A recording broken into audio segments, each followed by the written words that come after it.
Hello everyone and welcome to Tasmania.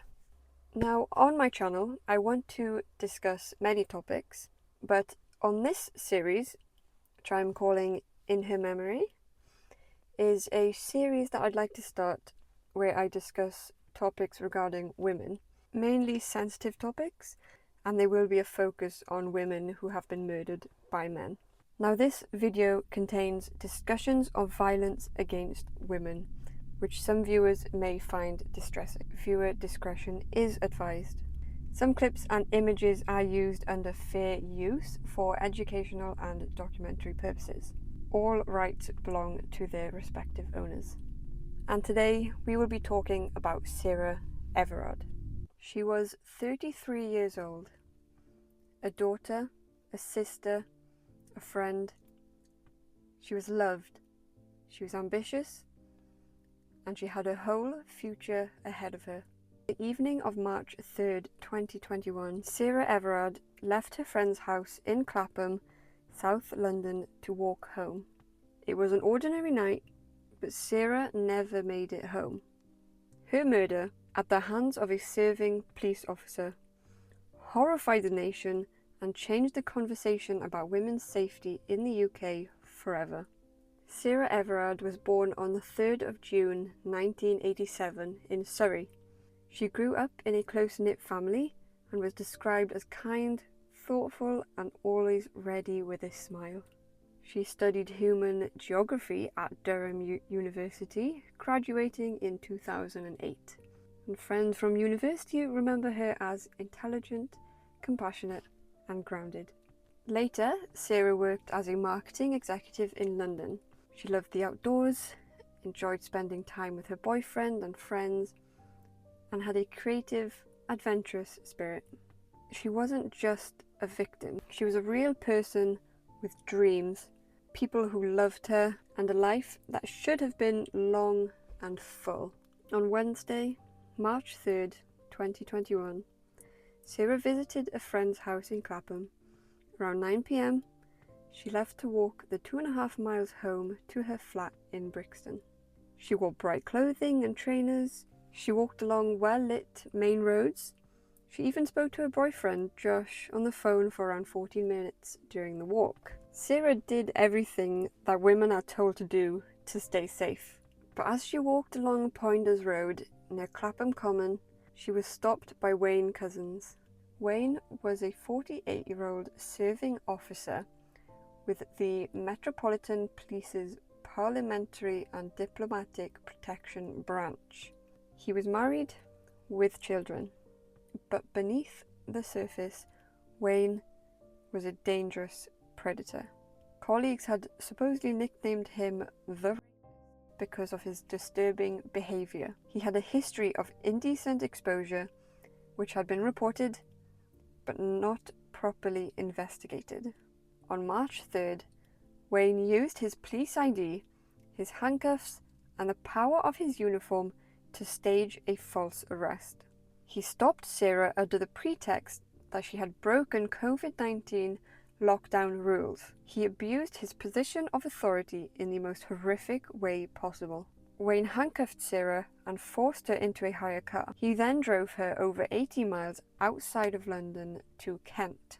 Over the following hours, he would rape her and then murder her. He would proceed to burn her body in a refrigerator and then leave her remains in a woodland near Ashford.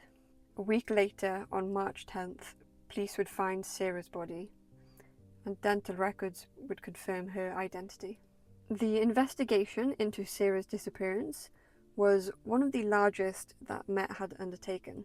CCTV footage placed Sarah on Poinders Road, and cameras picked up the hire car that Wayne had used. Phone data linked him to the area at the time she went missing. On March 9th, police arrested Wayne at his home in Deal, Kent. He initially claimed he had been pressured into kidnapping Sarah by a gang, but his lies quickly unravelled. Been lent on by, I don't know who they are. They're a group, a gang, whatever. And they told me, I need to go and pick up girls and give them to them. The truth was undeniable. A serving police officer had committed an act of calculated brutality. In September 2021, Wayne would appear at the Old Bailey courthouse, where he pleaded guilty to kidnap, rape, and murder. The judge described his actions as devastating, tragic, and wholly brutal. Wayne would be sentenced to a whole life term, meaning he will never be released from prison. The sentence reflected the sheer horror of the crime, a police officer abusing his power to commit the ultimate betrayal. Sarah's murder sparked outrage. At Clapham Common, thousands gathered for a vigil in her memory, but the event turned tense when police clashed with women attending the event to mourn Sarah. How did this quiet, dignified spectacle descend into this? Yeah, ritual. Too many people in one place. A sequence of events as police take the decision to start removing people from the front of the bandstand. The image of Patsy Stevenson pinned to the ground by male officers. Her death became a symbol of the daily fear women face simply walking home. The phrase, "she was just walking home," became a rallying cry. Sarah's story forced the UK to confront deep questions. How can women feel safe? How can trust be restored when the threat has come from the people who are supposed to protect us? For me, this case is deeply personal.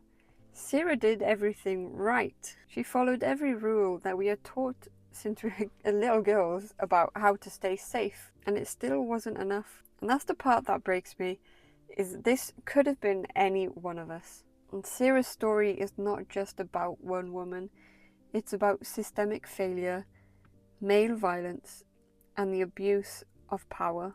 I refuse to let her memory fade into another statistic. Sarah deserved to live, and remembering her means fighting for change, demanding accountability, and never accepting a world where women cannot feel safe. This was the story of Sarah Everard. In her memory, may we never stop demanding a world where women feel safe, free, and equal. Thank you for listening. And please, if there is anyone out there who is struggling, there will be helplines and charities in the description. So please reach out to anyone that fits you best in the situation you are in. Because you are not alone, and there is help out there for everyone. Please share this video, share Sarah's story. I want to use this platform to talk about women's stories. This is just the first step, talking about it and bringing awareness to these topics. My goal for the future of this channel, or for myself really, not just the channel, but I want to grow it into something bigger. Hopefully I can monetize it in the future, and I can use that money and put it into charities, events where I can help them hands-on and not just sit here talking about it. This was just the first of many, so any support is greatly appreciated. Again, so thank you for listening.